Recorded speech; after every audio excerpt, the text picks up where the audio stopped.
Hi hello నమస్తే welcome to విజయ మా ఊరు ఆడియో బుక్స్ ఛానల్. నేను విజయలక్ష్మిని. ఫ్రెండ్స్, నవల స్రవంతిలో శ్రీమతి అంగులూరి అంజనీదేవి గారి నవల అడుగులో అడుగునై వస్తా ఆడియోగా మీకు వినిపిస్తున్నాను కదా. మరి ఈరోజు అడుగులో అడుగునై వస్తా నవల ఆడియో 21వ భాగం చివరి భాగం వినిపించబోతున్నాను. మరి ఆలస్యం చేయకుండా కథలోకి వెళ్ళిపోదాం.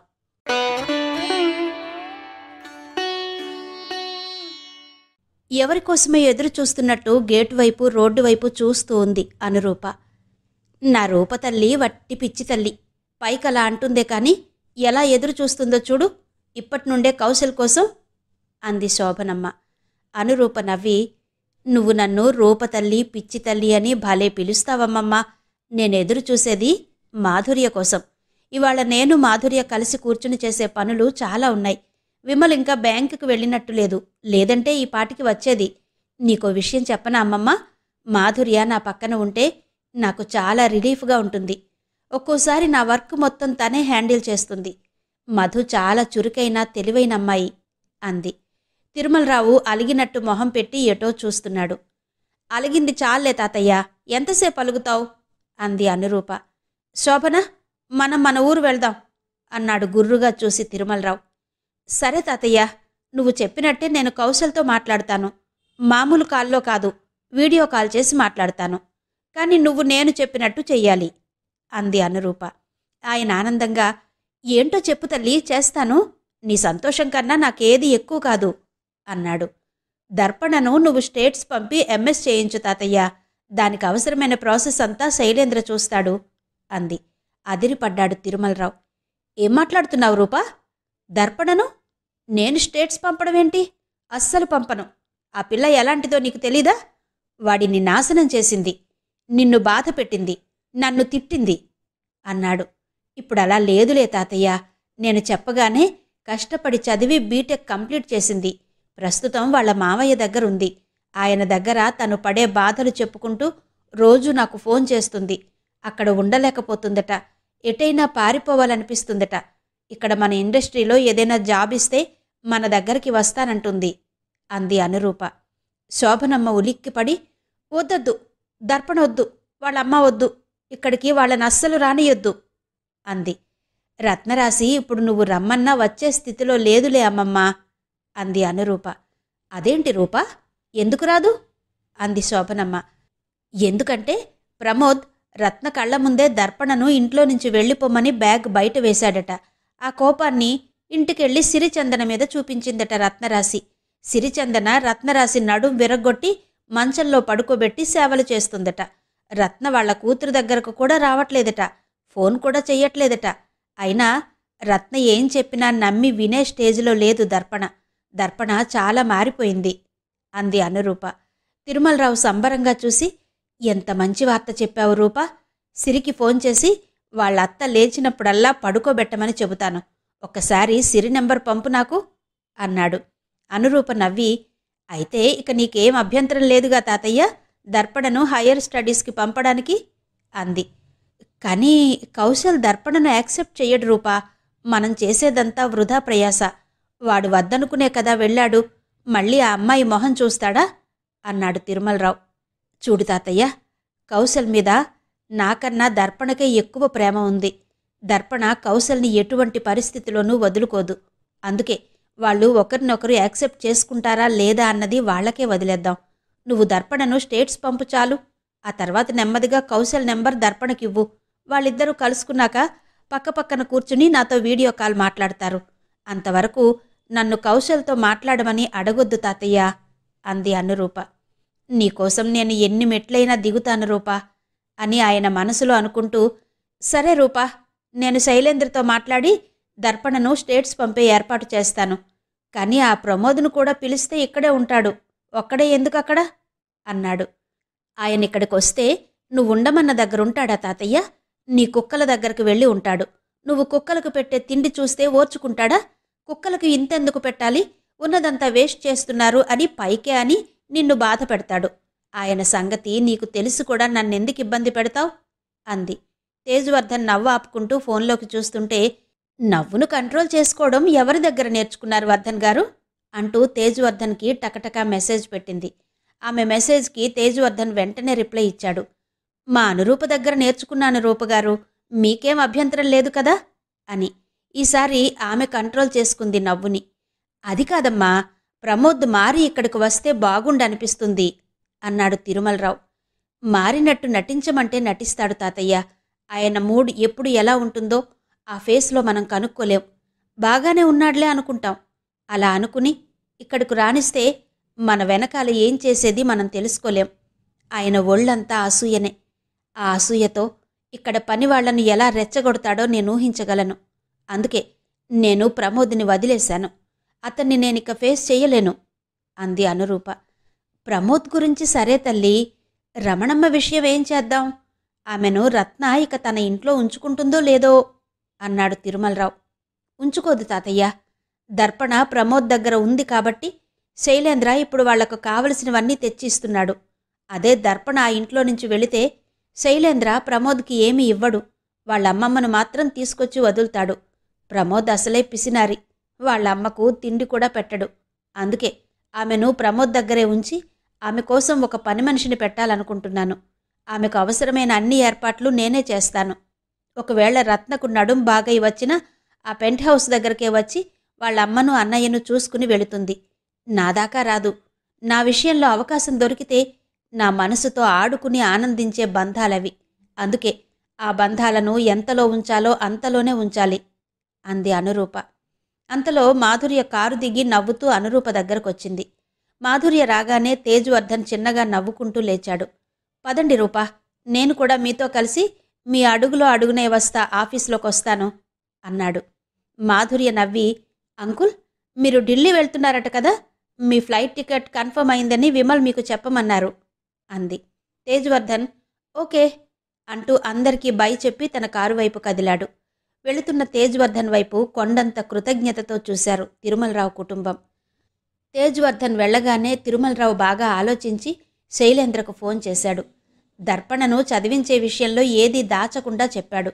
అది విని శైలేంద్ర ఆనందంగా, తాతయ్య, నేను ఆఫీస్లో ఉన్నాను, ఇప్పుడే మీ దగ్గరకొస్తాను అంటూ ఆఫీస్లో సెలవు పెట్టి ఇండస్ట్రీ దగ్గరకెళ్లాడు.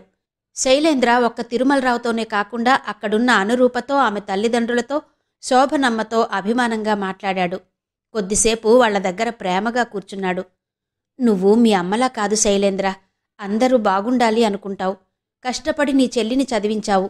ఇప్పుడు విదేశాలకు కూడా పంపబోతున్నావు. అంటే ఒక ఆడపిల్ల జీవితాన్ని నిలబెడుతున్నావు. నీకో అమ్మాయి పుడితే ఈ పుణ్యం మొత్తం మీ అమ్మాయి వెంటే ఉంటుంది అంది శోభనమ్మ. శైలేంద్ర వెంటనే వంగి ఆమె కాళ్లను తాకాడు. శైలేంద్ర ఇంటికి వెళ్లాలని లేస్తుంటే, ఇది కౌశల్ నెంబర్ శైలేంద్ర, కౌశల్ అక్కడున్నాడు కాబట్టి మీ చెల్లిని పంపేటప్పుడు నీకు వివరాలేవైనా అవసరమైతే కౌశల్కి ఫోన్ చేసి తెలుసుకో, చెబుతాడు అంటూ కౌశల్ ఫోన్ నెంబర్ ఇచ్చాడు తిరుమలరావు. శైలేంద్ర ఆ నెంబర్ తీసుకుని ఆయన పాదాలకు మొక్కుతుంటే శైలేంద్ర కన్నీళ్లు ఆయన పాదాలను తడిపాయి. పర్వాలేదు శైలేంద్ర, నువ్వేం భయపడకు. మీ చెల్లి అకౌంట్ నెంబర్ నాకు పంపు. ఆమె అకౌంట్కి ఆమె చదువుకు అవసరమైన డబ్బును ట్రాన్స్ఫర్ చేస్తాను. ఏది అవసరమైనా నాకు ఫోన్ చేస్తూ ఉండు. నీకు నేను టచ్లో ఉంటాను అన్నాడు తిరుమలరావు. అలాగే తాతగారు, ఇక నేను వెళ్ళొస్తాను అంటూ మిగతా అందరికీ నమస్తే చెప్పి ఇంటికి వెళ్ళాడు శైలేంద్ర. ఇంటికి వెళ్ళాక ఈ విషయం ముందుగా సిరిచందనకు చెప్పి ఆ తర్వాత దర్పణకు ఫోన్ చేశాడు. దర్పణ ఆనందంతో గదిలోంచి బయటకొచ్చి డీజే డ్యాన్స్ చేస్తుంటే ప్రమోద్ చూసి బెదిరిపోయాడు. దీనికేమో అయింది.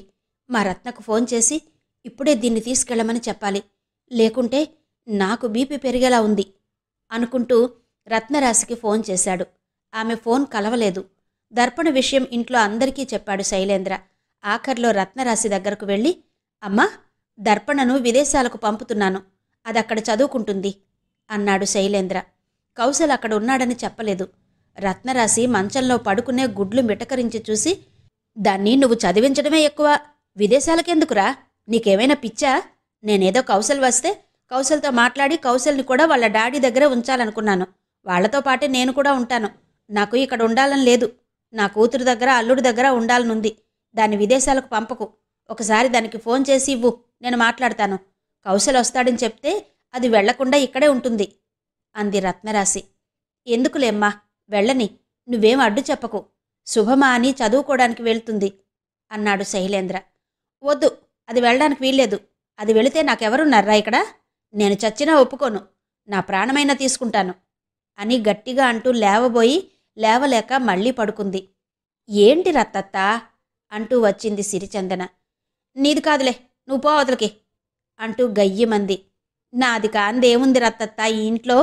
ఇంతకీ నీకు నీళ్లు కూర్చోబెట్టి తాపనా పడుకోబెట్టి తాపనా అంది. కూర్చోబెట్టే తాపు, మొన్న పడుకోబెట్టి తాపి ముక్కులో పోసావు అంది రత్నరాశి. సరేలే రత్తత్త, నువ్వు పడుకో, మాకు పనుంది. ఇంకా ఇక్కడే ఉన్నారేంటి మీరు? అన్నయ్య గారు ఫ్రీగా ఈ టైంలోనే కదా ఉండేది? తిరుమల తాతయ్య చెప్పారుగా, ఫోన్ చేసి మాట్లాడదాం రండి అంటూ సిరిచందన శైలేంద్రను లాక్కుపోతుంటే, అన్నయ్య ఎవరే అంది రత్నరాశి. అన్నీ నీకు చెబుతానులే, మంచంలో పడుకుని తెగ కష్టపడుతున్నావని అంటూ శైలేంద్రను తీసుకుని గదిలోకి వెళ్ళింది సిరిచందన. గదిలోకి వెళ్ళగానే కౌశల్కి ఫోన్ చేశారు. శైలేంద్ర గొంతు వినగానే కౌశల్ మండిపడ్డాడు. వెంటనే సిరిచందన ఫోన్ తీసుకుని దర్పణలో వచ్చిన మార్పుని వివరంగా చెప్పింది. అతను నమ్మలేదు. అన్నయ్య, మాకొంచెం టైం ఇవ్వండి, ఇప్పుడే దర్పణ దగ్గరకు వెళ్ళి వీడియో కాల్ చేస్తాము. ముందు మీరు దర్పణను చూడండి, ఆ తర్వాతనే మాట్లాడండి అంటూ ఫోన్ కట్ చేసి ఇద్దరూ బైక్ మీద కూర్చుని దర్పణ దగ్గరకు వెళ్లారు. కౌశల్కి వీడియో కాల్ చేసి దర్పణను చూపించింది సిరిచందన. కౌశల్ దర్పణను చూశాడు. అప్పట్లో ఆమె కళ్ల కింద నల్లచారలు, ముఖం ఉబ్బిలేదు, కడిగిన ముత్యంలా ఉంది. పెళ్లికి ముందు కన్నా ఇప్పుడింకా బాగుంది. ఆమెతో కొద్దిసేపు మాట్లాడాడు కౌశల్. ఆమె మాటలు అప్పట్లా లేవు, చాలా మెచ్యూర్డ్గా ఉన్నాయి, తెలివిగా ఉన్నాయి. దర్పణ దగ్గర నుండి సిరిచందన ఫోన్ తీసుకుని, ఇక మేం వెళతాంలే అన్నయ్య, దర్పణ ఇక్కడే ఉంటుంది, దర్పణకు కాల్ చేసి మాట్లాడుకోండి, అన్నయ్యతో మాట్లాడుకో దర్పణ అంది. కౌశల్ సరే అంటూ కాల్ కట్ చేశాడు. కాల్ కట్ కాగానే దర్పణ ఆనందంతో గట్టిగా ఏడ్చేసింది. ఆ తర్వాత, థ్యాంక్యూ వదినా, ఇదంతా నీ వల్లనే. నువ్వు నా గురించి బావతో చాలా బాగా మాట్లాడావు, అందుకే బావా నన్ను క్షమించాడు. ఇది నాకు నువ్విచ్చిన జీవితం. నీలాంటి వదినలు అరుదుగా ఉంటారు అంటూ సిరిచందనను హగ్ చేసుకుంది దర్పణ. సరే దర్పణ, నువ్వు జాగ్రత్త, మేం వెళ్తాం అంటూ వాళ్ళు వెళ్లారు. వాళ్ళు వెళ్లగానే కౌశల్ దర్పణకు ఫోన్ చేశాడు. రోజులు గడుస్తున్నాయి. జీవితంలో కొన్ని మరిచిపోవాలి అంటే కొన్నిటిని మార్చుకోవాలి, కొన్ని వదులుకోవాలి అనుకుంటే కొన్నిటిని వద్దనుకోవాలి. అప్పుడే జీవితం బాగుంటుంది. దర్పణ ఎంఎస్ చేయడానికి విదేశాలకు వెళుతుంటే ఫ్లైట్ దగ్గరకు అందరూ వెళ్లారు. ప్రమోద్, రమణమ్మ కూడా వెళ్లారు. రత్నరాశిని ఇంట్లోనే వదిలేశారు. వాళ్ళు వెళ్లటం చూసి రత్నరాశి, మీరంతా ఎక్కడికెళ్తున్నారు? ఇంట్లో నేనొక్కదాన్నే ఉండాలా? నన్ను తీసుకెళ్ళండి, నేను వస్తాను అంది.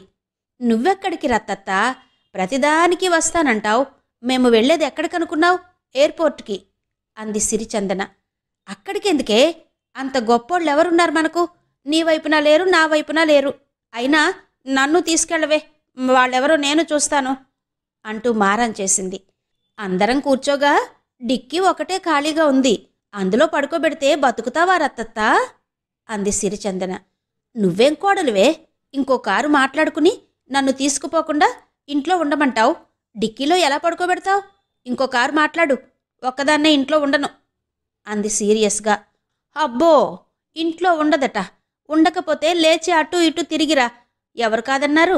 మేమేమైనా చూస్తున్నామా అంటూ రత్నరాశికి అందేలాగా ఆమెకు కావలసినవన్నీ బెడ్ పక్కనే పెట్టింది సిరిచందన. నన్ను తిరిగిరా అంటావా? ఎలా తిరగనే? నడుముందా నాకు అంది కోపంగా రత్నరాశి.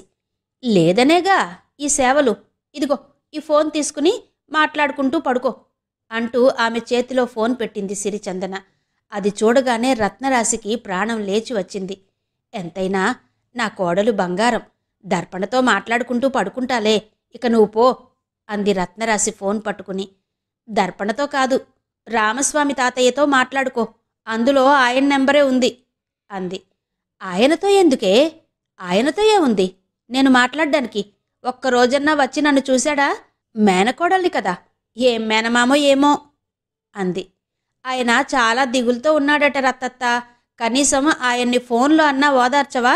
నీ గోల నీదేనా అంది సిరిచందన. ఏవైందే ఆయనకు? ఆయనెందుకు దిగులుతో ఉన్నాడు? నాంచకుండా చెప్పవే బాబూ, నాకేదో కంగారుగా ఉంది అంది రత్నరాశి. మంచంలో ఉండి కూడా నువ్విప్పుడు కంగారు పడి ఏం చేస్తావు రత్తత్త? ఏదో 4 ఓదార్పు మాటలు మాట్లాడి ఊరుకుండక అలాగే ఊరుకుంటాలే, ముందు నువ్వు చెప్పు, మా మామయ్య ఎందుకు దిగులుగా ఉన్నాడో అంది. ఎందుకంటే రామస్వామి తాతయ్య ల్యాండ్ కబ్జాలో ఉంది కదా, దానికోసం తేజ్వర్ధన్ గారితో మాట్లాడాలని చాలా రోజులుగా తాతయ్య తిరుగుతున్నాడు కదా అంది సిరిచందన. అవును, తిరుగుతున్నాడు. తిరిగితే చాలనుకుని తాతయ్య 6 నెలలుగా ల్యాండ్ దగ్గరికి వెళ్ళి చూసుకోలేదట.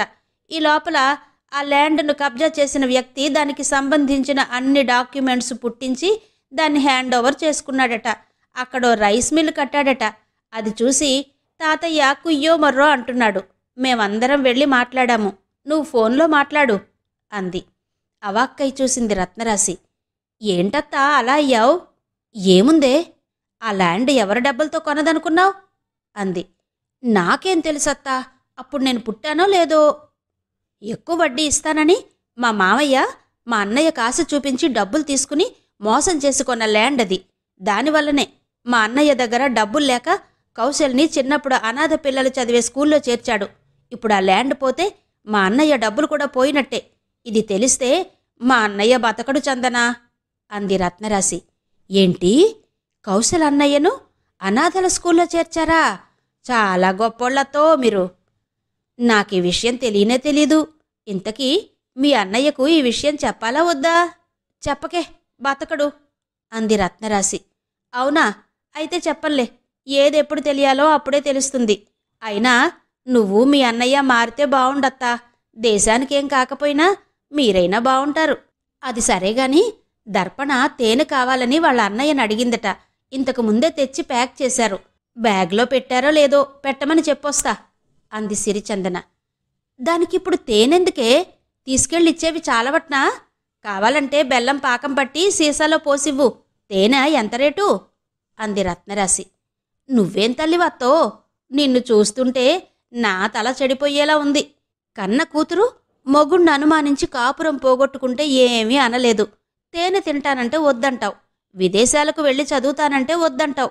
నీలాంటి వాళ్లకు ఒక ఆడపిల్ల బాగుపడితే అది ఆ కుటుంబానికి ఎంత మేలు చేస్తుందో ఎలా తెలియాలి? సరేలే, ఇక మేం వెళ్ళొస్తాం. ఇల్లు జాగ్రత్త అంటూ రత్నరాశి కాళ్ల దగ్గరికి వెళ్ళి నిలబడింది సిరిచందన. నా కాళ్ల దగ్గర నిలబడ్డావెందుకే? నాకు ఆ కాళ్ళు కూడా లేకుండా చేస్తావా ఏ అంది భయంగా రత్నరాశి. చచా, ఎందుకత్తా అలా అంటావు? నేను నీ కాళ్లకి దండం పెట్టుకోవాలని కూడా నిలబడొచ్చు కదా. అయినా నీకా నడుం లేకుండా చేసింది నేను కాదులే. నువ్వు నన్ను చంపాలని మీ అమ్మతో ప్లాన్ చేస్తుంటే నీకు నడుం విరిగింది. నీకా నడుమే ఉంటే ఈ పాటికి మా మామ నీకు విడాకులిచ్చేవాడు అంది. ఏంటే వాగుతున్నావు? వాగడం కాదత్తా. ఇప్పుడు నువ్వు నడవగలిగితే ఇంటింటికి వెళ్ళి ఉన్నవి లేనివి కల్పించి అందరి జీవితాలతో ఆడుకోకుండా ఉండేదానివా? వాళ్లకు మండి నీ బండారం బయట పెట్టకుండా ఉండేవాళ్ళ? ఏదో పోనీలే పాపం అనుకుని ఊరుకున్నారు గాని నీలాంటి వాళ్లను ఎవరొదులుతారు చెప్పు? నీకు బాగా బుద్ధొచ్చి ఎవరి జోలికి పోనంత వరకు నువ్విలా మంచంలోనే ఉండు, పరువుగా ఉంటుంది అంది సిరిచందన. రత్నరాశి బాధగా చూసింది. సిరిచందన చేతుల్ని పట్టుకోవాలని చేతులు చాచింది. మావయ్యకు నీ గురించి నేనేం చెప్పంలే, భయపడకు. ఎవరి బ్రతుకులు ఎలా ఏడ్చాయో ఎవరు చూశారు? నువ్వు పడుకో. నీ మనసులో అందరూ బాగుండాలని కోరుకో, నువ్వు బాగుంటావు అంది సిరిచందన. నిజంగానే రత్నరాశి కళ్లలో పశ్చాత్తాపం కనిపించింది. సిరిచందన ఇంకేం మాట్లాడకుండా ఆమెనలాగే వదిలేసి ఎయిర్పోర్టుకి వెళ్ళింది. ఎయిర్పోర్ట్లో అందర్నీ చూసి సంతోషపడింది దర్పణ. దర్పణ సిరిచందనను పట్టుకుని, వదినా, మా అమ్మ పిచ్చిది కాదు, అమాయకురాలు కాదు. ఆమెకు లేనిది ఎవరిలో చూసినా తట్టుకోలేదు. నా విషయంలో అలాగే జరిగింది. నేను కౌశల్ స్టేట్స్లో ఒకే చోట ఉన్నామని తెలిస్తే భరించలేదు. ఆమెకు ఇదంతా అప్పుడే చెప్పకు అంది. చెప్పంలే, నువ్వు అన్నయ్య జాగ్రత్త అంది సిరిచందన. దర్పణ అందరికీ ప్రేమగా బై చెప్పి వాళ్లు చూస్తుండగానే ఫ్లైట్ ఎక్కి వెళ్ళింది. దర్పణ వెంట ఉన్న లగేజ్లో శోభనమ్మ వాళ్ల కూతురు కలిసి పనివాళ్లతో చేయించిన పిండి వంటలు, నెయ్యి, పచ్చళ్ళు ఉన్నాయి. దర్పణ ఫ్లైట్ దిగగానే కౌశలొచ్చి ఆమెను పికప్ చేసుకున్నాడు. ఇంటికి తీసుకెళ్లాడు. వారం రోజులు గడిచాక రమణమ్మను తీసుకెళ్లి ప్రమోద్ దగ్గర వదిలాడు శైలేంద్ర. అమ్మమ్మ జాగ్రత్త మావయ్య, పనులేవీ చెప్పకు, ఆమె చెయ్యలేదు అన్నాడు శైలేంద్ర. ప్రమోద్ ఒక రకంగా చూసి, చెయ్యలేదనే కదరా నా దగ్గరకు తీసుకొచ్చి వదిలావు, లేకుంటే నీ దగ్గరే ఉంచుకునేవాడివిగా అన్నాడు. నువ్వలా మాట్లాడుకు మావయ్యా అన్నాడు శైలేంద్ర. ఎందుకు మాట్లాడన్రా? దర్పణ ఉన్నప్పుడు 4 రోజులకోసారి వచ్చేవాడివి, అన్నీ ఇచ్చి వెళ్లేవాడివి. దర్పణ వెళ్ళి వారమైంది, ఒక్కరోజన్నా వచ్చావా? ఇప్పుడు ఈమె పనులెవరు చెయ్యాలి? ఈమె ఖర్చులెవరు భరించాలి? అన్నాడు. నువ్వలా అంటావనే నీ దగ్గరకు నేను రానన్నాన్రా ప్రమోద్. శైలేంద్ర కూడా నన్ను తీసుకురావాలనేం తీసుకురాలేదు. ఆ కనకం 4 రోజులకోసారొచ్చి ఇంకా నీ కొడుకు దగ్గరికి వెళ్ళలేదా రవణత్త అని చంపుతుందిరా. అందుకే వచ్చాను.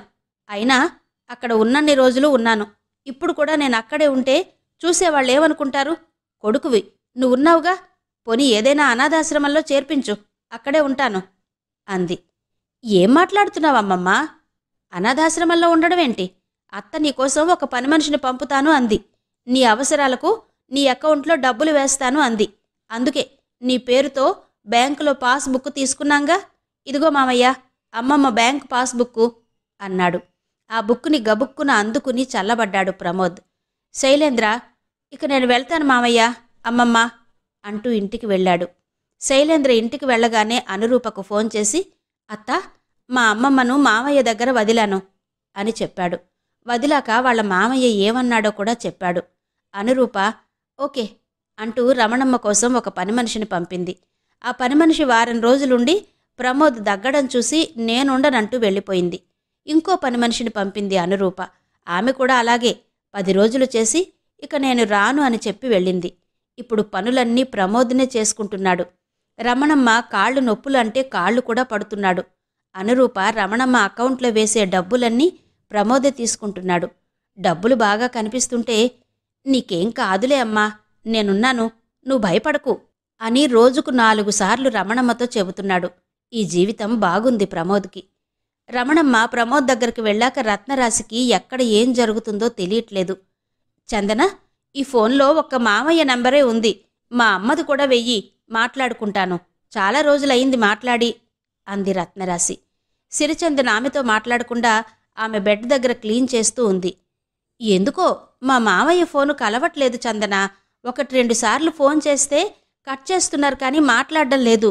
ఆ ల్యాండ్ విషయం నేను మా అన్నయ్యతో మాట్లాడాలి, ఆయన నెంబరైనా ఇవ్వు అంది.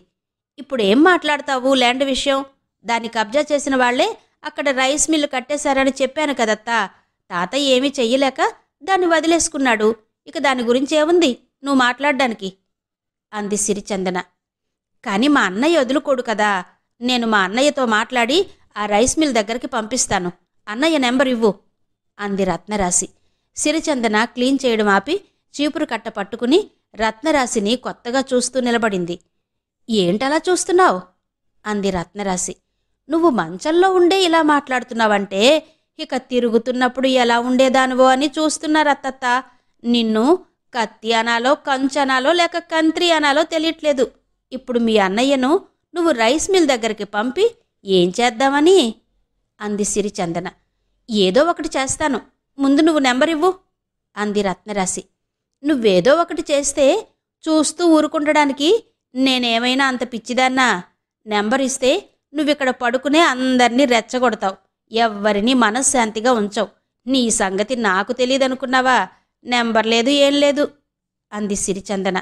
నువ్వలా అనకు చందన, అసలిది నేనెప్పుడో మా అన్నయ్యకు చెప్పాల్సింది. సడన్గా వింటే ఏమవుతాడో అని భయపడి చెప్పకుండా తప్పు చేశాను. నువ్వు నెంబర్ ఇవ్వు అంది రత్నరాశి. నేనివ్వనత్తా, ఇంకోసారి నెంబర్ అడిగావనుకో నీ ముక్కులోకి నీళ్లు పోయినా పర్వాలేదు, నిన్ను పడుకోబెట్టే నీళ్లు తాపుతాను, లేకుంటే నువ్వు వదిలేలా లేవు. అసలు ఈ ఫోన్ ఎందుకు నీ దగ్గర అంటూ ఫోన్ తీసుకుంది సిరిచందన. నోరు మూసుకుని పడుకుంది రత్నరాశి.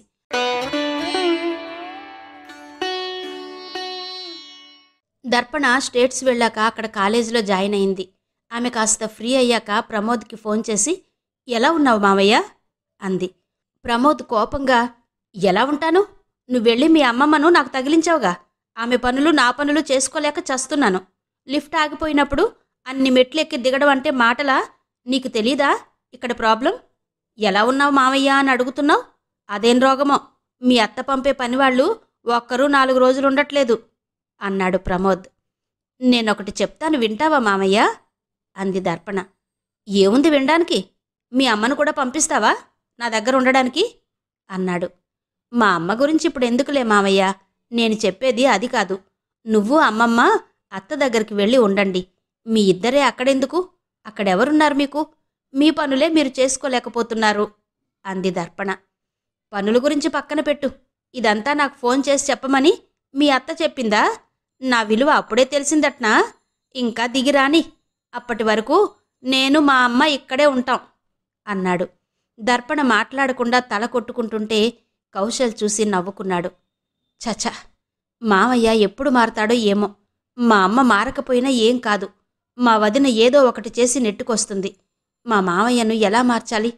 ఆయన వల్ల మా అమ్మమ్మ బలయ్యేలా ఉంది అని మనసులో అనుకుంటుంటే, నేను చెప్పలేదా నేను లేకుంటే మీ అత్త ఉండలేదని అన్నాడు ప్రమోద్.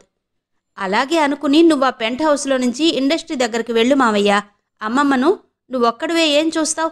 అక్కడికి వెళ్తే అందరూ ఉంటారు. అక్కడ మీకే లోటు ఉండదు. అంతా అత్తనే చూసుకుంటుంది. ఇండస్ట్రీ పక్కన ఉన్న మామిడి తోటలో 2 పెద్ద గదులున్నాయి. వెళ్ళి అక్కడుండండి. ఆ గాలి నీకు బాగుంటుంది. దగ్గు కూడా తగ్గుతుంది. నేను మా అత్తతో మాట్లాడి మీకక్కడ అన్ని ఏర్పాట్లు చేయిస్తాను అంది. నీకు నేనెలా కనిపిస్తున్నానే? నన్ను మా అమ్మను వెళ్ళి తోటల్లో దొడ్లలో ఉండమంటున్నావు అన్నాడు ప్రమోద్. ఇంకా ఎందుకు మావయ్య? ఈ వయసులో కూడా ఇంత పంతాలు పట్టింపులు. నేనేమైనా నిన్ను పరాయి చోటుకి వెళ్ళి ఉండమంటున్నానా? అయినా కొద్ది రోజులు పోతే నీకే తెలుస్తుందిలే. నువ్వే వెళ్తావు అంటూ ఫోన్ పెట్టేసింది దర్పణ. కొద్ది రోజులు గడిచాయి. కబ్జాలో ఉన్న తన ల్యాండ్ పోయిందని రామస్వామికి పిచ్చి పట్టింది. ఆ విషయం తెలియగానే ప్రమోద్ రమణమ్మను తీసుకుని రామస్వామి దగ్గరకు వెళ్ళాడు. రామస్వామి మాట్లాడుతున్నాడు. కానీ అది ఏ భాషో అర్థం కావడం లేదు. ఏం జరిగింది నాగత్తా? మావయ్య ఎందుకలా ఉన్నాడు? తలకేవైనా దెబ్బ తగిలిందా అలా మాట్లాడుతున్నాడు? ఆయన కాలుని మంచానికి కట్టారెందుకు అన్నాడు ప్రమోద్. ఎందుకంటే ఏం చెప్పను ప్రమోద్. కబ్జాలో ఉన్న ల్యాండ్ గురించి తేజ్వర్ధన్ గారితో మాట్లాడాలని చాలాసార్లు ప్రయత్నం చేసి కూడా మాట్లాడలేకపోయాడు. ఒకసారి నిన్ను అపురూపను కలపాలని చూసింది కూడా ఆ ల్యాండ్ కోసమే. నువ్వేమో ఎంత చెప్పినా వినకుండా హాస్పిటల్కెళ్ళి కూర్చున్నావు. చివరికి ఇప్పుడు ఆ ల్యాండ్ పోయింది. అది తట్టుకోలేక మీ మామయ్య పిచ్చివాడయ్యాడు. ఆ కాలికి ఉన్న కట్టు విప్పితే బయటకు పరిగెత్తి మనుషుల్ని కొట్టి వాళ్లతో కొట్టించుకుంటున్నాడు. అందుకే కట్టేశాను అంది నాగక్క. రమణమ్మ అది వినగానే బాధపడుతూ, అయ్యో తమ్ముడు, ఇంత జరిగిందా అంటూ రామస్వామి పక్కన కూర్చుంది. ప్రమోద్కి ఆ ల్యాండ్ పోయిందన్న విషయం ఎవ్వరూ చెప్పలేదు. అందుకే ఆమె మాటలు నమ్మలేదు. కోపంగా రామస్వామికి ఎదురుగా నిలబడ్డాడు. కాలికో కట్టు కట్టుకుని ఎంత దర్జాగా పడుకున్నావు మావయ్య. ఇన్ని రోజులు ఆ ల్యాండ్ అమ్మే కదా నాకు డబ్బులిస్తానన్నావు. నువ్వా డబ్బులిస్తే స్థలం కొని ఇల్లు కట్టుకుందాం అనుకున్నాను. నువ్వా ల్యాండ్ పోయిందని నాటకాలాడితే ఇప్పుడు నేనెలా కట్టుకోవాలి ఇల్లు? ఇక ఎప్పటికీ నేను ఆ పెంట్ హౌస్లో ఉండాలా? ఏది ఒకసారి ఆ కట్టు విప్పత్తా, ఏం చేస్తాడో చూస్తాను అన్నాడు ప్రమోద్. నాగక్క కట్టు విప్పకుండా పక్కనే ఉన్న వినోదిని వైపు చూసింది. విప్పు పిన్ని, ఏం కాదులే, ప్రమోదున్నాడుగా, పట్టుకుంటాడులే అంటూ ధైర్యం చెప్పింది వినోదిని. నాగక్క కట్టు విప్పగానే లేచాడు రామస్వామి. ఎదురుగా ఉన్న ప్రమోద్ని వాటేసుకుని భుజం మీద నోరు పెట్టి కొరికాడు. ప్రమోద్, అబ్బా మావయ్య కొరక్కు అని అనే లోపలే వినోదిని నాగక్క ఆయన్ని పట్టుకుని బలవంతంగా పడుకోబెట్టారు. మళ్ళీ ఆయన కాలు కట్టేశారు. ఆయన పడుకున్నాడు. ప్రమోద్ అదంతా నోరు మూసుకుని చూస్తున్నాడు. రమణమ్మ భయపడుతూ, మనిషి కాటికి మందు లేదంటారా ప్రమోద్? ఏది చూడని, ఘాట్లేమైనా పడ్డాయేమో అంది. లేదులేమ్మా, ఇదంతా చూస్తుంటే నాకు నా మైండ్ పని చెయ్యట్లేదు. అసలు మావయ్యకు పిచ్చి పట్టడమేంటి అంటూ భుజం పట్టుకుని కూర్చున్నాడు. ఆ ల్యాండ్లో రైస్ మిల్ కట్టారట ప్రమోద్. ఎన్నో ఏళ్లుగా అది నాదే అనుకుంటూ బ్రతికాడు కదా మీ మావయ్య. ఇప్పుడు నీది కాదు అన్నట్టు రైస్ మిల్ కనబడగానే మైండ్ చెడినట్టుంది అంది కళ్ళు తుడుచుకుంటూ నాగక్క. ఉండత్తా, నేను మా రత్న దగ్గరికి వెళ్ళి దాన్ని తీసుకుని రైస్ మిల్ దగ్గరకు వెళ్తాను. అది మనదెలా కాకుండా పోతుందో చూస్తాను.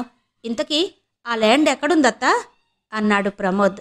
నీకు ఆ ల్యాండ్ ఎక్కడుందో తెలీదు.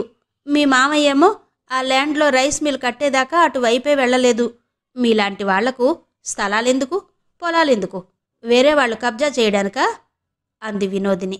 మాట్లాడలేదు ప్రమోద్. నువ్వు చెప్పత్తా, ఇప్పుడు నన్నేం చేయమంటావు? నాకేం తోచడం లేదు అన్నాడు ప్రమోద్. మీ రత్న పరిస్థితి కూడా బాగాలేదు ప్రమోద్. నోరు తగ్గలేదనే కానీ మనిషి మొత్తం మంచంలోనే ఉంది. ఇక కోలుకుంటుందో లేదో చెప్పడం కష్టం. నువ్వు మీ అమ్మను తీసుకుని తిరుమలరావు దగ్గరకు వెళ్ళు. క్షమించమని అడిగి మీ ఇద్దరూ ఇక నుండి అక్కడే ఉండండి. వాళ్ళు మరీ అంత చెడ్డవాళ్లేం కాదు. మిమ్మల్ని వాళ్లతో ఉంచుకుంటారు అంది నాగక్క. నువ్వు నాకు చెప్పాల్సింది ఇది కాదు నాగత్త. ఆ ల్యాండ్ ఎలా రావాలో చెప్పు అన్నాడు ప్రమోద్. మీ మామయ్య కూడా ఇలాగే అడిగి అడిగి ఇలా అయ్యాడు. నీకు నీ చిన్న వయసులోనే ల్యాండ్లు లేవు, డబ్బులు లేవు. ఇప్పుడెందుకు అంది. ఎందుకేంటత్తా? నీ మాటలు వింటుంటే నాకు పిచ్చి పట్టేలా ఉంది. ఆ ల్యాండ్ని మా మావయ్య నా శాలరీ మీద లోన్ తీసుకున్న డబ్బులతో కొన్నాడు. నేనిప్పుడు రిటైర్ అయితే నాకు పెన్షన్ కూడా రాదు. నేనెలా బ్రతకాలి? మావయ్యకు పిచ్చి పట్టిందని నేనా డబ్బులు వదులుకోవాలా? నువ్వివ్వు అన్నాడు. నేనివ్వడమేంటి ప్రమోద్? నేనప్పుడే రత్నకు చెప్పాను, మీరు మాకు డబ్బులిచ్చినట్టు ప్రామిసరీ నోటు తీసుకురమ్మని. తీసుకురాలేదు. ఇప్పుడు కూడా నీ దగ్గర ప్రామిసరీ నోటు లేదు. ఉంటే చూపించు. ఇప్పుడే నీకు నీ డబ్బులు వడ్డీ మొదలు కట్టిస్తాను అంది. ఊపిరాడ్డం లేదు ప్రమోద్కి. కోపాన్ని కంట్రోల్ చేసుకోలేకపోతున్నాడు. నువ్వేం మాట్లాడుకురా ప్రమోద్. అసలే మీ మావయ్యకు బాగాలేదు. ప్రామిసరీ నోటు లేదని నువ్వప్పుడే చెప్పావుగా. మళ్ళీ ఎలా అడుగుతున్నావు? తప్పంతా నీ దగ్గరే ఉంది. నిన్ను నువ్వు సముదాయించుకో అంది రమణమ్మ. ఉన్న డబ్బులన్నీ ఆయనకే ఇచ్చానమ్మా. ఇప్పుడు నేనెలా బ్రతకాలి? నేను రిటైర్ అయ్యాక నాకు బ్రతకడానికి పెన్షన్ కూడా రాదు అన్నాడు. రాకుంటే ఏ అనాథాశ్రమంలోనే చేరు ప్రమోద్. నీకు పెన్షన్ రాదని నన్ను డబ్బులు అడిగితే నేనిస్తానా? మేనల్లుడు కాబట్టి ఓ 10 రోజులు వచ్చి నా ఇంట్లో ఉండు. అంతేగాని నోటు లేకుండా వచ్చి డబ్బులు అడిగితే ఎవరిస్తారు నీకు? కౌశల్ని చిన్న బిడ్డగా ఉన్నప్పుడే తీసుకెళ్ళి అనాథ పిల్లలు చదివే స్కూల్లో చేర్పించావు. ఇప్పుడు నువ్వు కూడా అలాగే చేరు. తప్పు చేసినప్పుడు శిక్ష ఉండదా అంది నాగక్క. తల పట్టుకున్నాడు ప్రమోద్. రామస్వామి కట్లు విప్తే ప్రమోద్ని కొరకాలని చూస్తున్నాడు. నన్నిలా చేశావేంటి మావయ్య? ఇంతకన్నా ప్రాణం తీసినా బాగుండేది. ఇప్పుడు నీకు పిచ్చి పట్టింది. దగ్గరకొస్తే నన్నే కొరుకుతున్నావు. ఏంటి నాకీ కర్మ? నా డబ్బులు ఎలా రావాలి అన్నాడు ఏడుపు గొంతుతో ప్రమోద్. ఆయన అర్థం కాని భాషలో ఏదో గొణిగాడు. ఈసారి జుట్టు పీక్కున్నాడు ప్రమోద్. వినోదిని రమణమ్మ పక్కన కూర్చుని, చూస్తుంటే ప్రమోద్కి కూడా పిచ్చి పట్టేలా ఉంది రమణత్త. నువ్వు నచ్చ చెప్పి ఇంటికి తీసుకెళ్ళు అంది. వాడు నా మాట వినడు వినోదిని. అదేదో నువ్వే చెప్పు. నీ మాటైనా వింటాడేమో అని తప్పించుకుంది రమణమ్మ. చూడు ప్రమోద్, నువ్వు మీ నాగత్తను డబ్బులు అడగడం అంత కరెక్ట్ కాదు. నీ దగ్గర నోటు లేదు కాబట్టి ఇది ఎవరు విన్నా నీదే అన్యాయం అంటారు. నీకొక్క రూపాయి కూడా రాదు. నువ్వు రిటైర్ అయ్యాక ఎలా బ్రతకాలి అన్నదే కదా ఇప్పుడు నీ సమస్య. మా నాగపిన్ని చెప్పినట్టు నువ్వు మీ అమ్మను తీసుకుని అనురూప దగ్గరకు వెళ్ళు. నీకే బాధలు ఉండవు. కానీ నాకు జాబ్ ఉంది కదా, ఆ తర్వాత నా కొడుకున్నాడు కదా, ఇప్పుడు నాకు అనురూప దగ్గరకు వెళ్లాల్సిన అవసరమేముంది అని నీకనిపించొచ్చు అంది వినోదిని. అవును, నాకు అలాగే అనిపిస్తుంది. నేను రిటైర్ అయ్యాక నన్ను నా కొడుకే చూసుకుంటాడు. వాడు చాలా మంచివాడు. నాకు డబ్బులు కూడా ఇస్తాడు. ఇప్పుడు విదేశాల్లో ఉన్నాడు. నాకేం తక్కువ అన్నాడు ప్రమోద్. అప్పట్లో నీకేం తక్కువ? నీ కొడుకును అనాథ పిల్లలు చదువుకునే దగ్గర వదిలావు. ఆవు చేలో మేస్తే దూడ గట్టున మయ్యమంటే నీ కొడుకు ఇండియాలో ఉన్నా విదేశాల్లో ఉన్నా నిన్ను చివరికి అనాథ శరణాలయంలోనే వదులుతాడు. ఇంట్లో ఉంచుకోడు.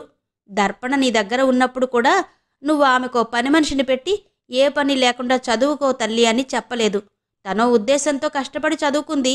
అయినా అదేమీ మనసులో పెట్టుకోకుండా నిన్న ఇండస్ట్రీ దగ్గరికి వెళ్ళి మామిడి తోటలో ఉండమని చెప్పింది. ఇంతకన్నా ఎవరు చెప్తారు? ఇది నీకు మంచి అవకాశమే కదా అంది వినోదిని. ఆమె మాటలు విన్నాక ప్రమోద్ మనసు అల్లకల్లోలంగా అయింది. మీ అమ్మ కూడా మెత్తబడింది ప్రమోద్. అనురూప పంపే పనివాళ్లు పట్టుమని 10 రోజులు కూడా ఉండట్లేదు నీ దగ్గర. రేపు మీ అమ్మకు నర్సును పెట్టినా రోజూ వస్తుందని లేదు. అప్పుడు నీ పరిస్థితి ఎలా ఉంటుందో నీ గురించి కూడా ఆలోచించుకో అంది వినోదిని. వినోదిని చెప్పేది బాగుంది ప్రమోద్ అంది రమణమ్మ. బాగుంది కానీ అన్నాడు ప్రమోద్. నువ్వు దేని గురించి ఆలోచిస్తున్నావో నాకు తెలుసురా. నేను నా కోడలతో మాట్లాడతాను. నా కోడలు నన్నేమీ అనదు. ఆమె మనసు మంచిది. అది నువ్విప్పటికీ అర్థం చేసుకోవడం లేదు. మనం వెళ్ళి అక్కడే ఉందాం. మనకక్కడ ఏ ఇబ్బంది ఉండదు. నువ్వింకేం ఆలోచించకుండా నేను చెప్పినట్టు విను. మనకంతా మంచే జరుగుతుంది. దర్పణ కూడా చెప్పిందిగా మనల్ని మామిడి తోటలో ఉండమని అంది రమణమ్మ. ప్రమోద్ మాట్లాడలేదు. అతని మౌనం అంగీకారంగా భావించి వినోదిని శైలేంద్రకు ఫోన్ చేసి, నీతో మాట్లాడాలి శైలేంద్ర, నువ్వు వెంటనే మీ నాగత్త వాళ్ళింటికి రా అని ఫోన్ పెట్టేసింది. శైలేంద్ర వచ్చాడు. రాగానే రామస్వామి దగ్గర కూర్చుని, ఇప్పుడు తాతయ్యకు ఎలా ఉంది నాగనానమ్మా అంటూ ఆమెతో కొద్దిసేపు ఆయన గురించి అడిగి తెలుసుకున్నాడు. ఆ తర్వాత, చెప్పత్తా, నన్నెందుకు రమ్మన్నావు అంటూ వినోదిని వైపు చూశాడు. ఏం లేదు శైలేంద్ర, నువ్వు మీ అమ్మమ్మను మీ మామయ్యను తీసుకెళ్ళి ఇండస్ట్రీ దగ్గర వదులు, వాళ్ళిద్దరూ అక్కడే ఉంటారు, అందుకే రమ్మన్నాను అంది వినోదిని. అలాగే అత్తా, పదండి మామయ్య వెళ్దాం, పదమ్మమ్మా అంటూ వాళ్ళ అమ్మమ్మ దగ్గరకు వెళ్ళాడు. ఆమె సంతోషంగా శైలేంద్ర వైపు చూసింది. ప్రమోద్ ఒక్క క్షణం ఆలోచించి, మీ అమ్మమ్మను తీసుకెళ్ళు శైలేంద్ర, నేను రాను అన్నాడు. అదేంటి మామయ్య, నువ్వెందుకు రావు, ఒక్కడివే ఉంటావా అన్నాడు శైలేంద్ర. ఉంటాను శైలేంద్ర, ఇన్ని రోజులు నాకు తెలియలేదు, కానీ ఇప్పుడు మీ అత్త మాట్లాడాక నాకు నేనేంటో, నేను చేసిన తప్పులేంటో తెలిసాయి. నేను నా పెళ్ళయ్యాక మీ అత్తను కానీ, తండ్రయ్యాక కౌశల్ని కానీ చూడాల్సిన రీతిలో చూడలేదు. ప్రతీదీ స్వార్థంతో, నాకు అనుకూలంగా, నాకు నచ్చినట్టు చేశాను. నేను అదంతా మూర్ఖంతో చేశానా, ఇతరుల ప్రభావంతో చేశానా అన్నది కాదు. ఏవైనా నేను చేసింది కరెక్ట్ కాదు. అలాంటి నేను ఇప్పుడు నీ భర్తనని చెప్పుకుంటూ నా భార్య దగ్గర, తండ్రినని చెప్పుకుంటూ కొడుకు దగ్గర ఉండలేను. నేనెక్కడుండాలో కాలమే ఒక డిజైన్ చేసి నాకెప్పుడో చూపించింది. నేనే తెలుసుకోలేకపోయాను. ఇప్పుడు తెలుసుకున్నాను. నా గురించి ఆలోచించాల్సింది మీరు కాదు, నేను. నువ్వమ్మమ్మను తీసుకెళ్ళు, ఆమె అక్కడ తోటలో ఉంటుంది అని చెప్పి లేచి వెళ్ళాడు ప్రమోద్. ప్రమోద్ వెళ్ళగానే, నువ్వేం కంగారు పడకమ్మమ్మా, మామయ్య ఎక్కడికి పోడు. 4 రోజులు పోతే నిన్ను వెతుక్కుంటూ నీ దగ్గరకే వస్తాడు. పద, మనం అత్త దగ్గరికి వెళ్దాం అంటూ రమణమ్మను తీసుకుని అనురూప దగ్గరికి వెళ్ళాడు. అక్కడ వాళ్లతో మాట్లాడి రమణమ్మను అనురూప వాళ్ల మామిడి తోటలో ఉంచి ఇంటికి వెళ్ళాడు శైలేంద్ర. రోజులు గడుస్తున్నాయి. మనసు ప్రశాంతంగా ఉండాలంటే చక్కటి అనుభూతులు, గొప్ప ఆలోచనలే కాదు, చుట్టూ ఉన్నవాళ్లంతా నా వాళ్లే అన్న భావన కూడా కావాలి. రాత్రి 9 కాగానే డిన్నర్ ముగించుకుని అనురూప చుట్టూ తిరుమలరావు, శోభనమ్మ, వాళ్ళ అల్లుడు, కూతురు కూర్చున్నారు. మామిడి తోటలో ఉన్న రమణమ్మ, ప్రమోద్ కూడా కౌశల్ని, దర్పణను చూడడానికి వచ్చారు.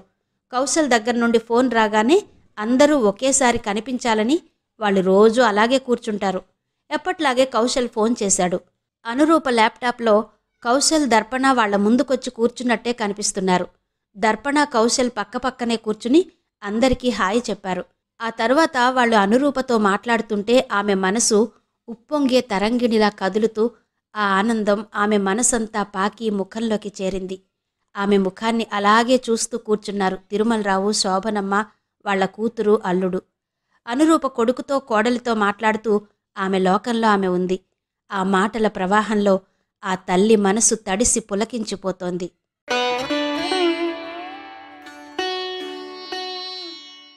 అదండి, అడుగులో అడుగునై వస్తా శ్రీమతి అంగులూరి అంజనీదేవి గారి నవల ఆడియో రూపంలో మీకు అందించాను. మరి ఈ నవల ఇంతటితో ముగిసింది కదా.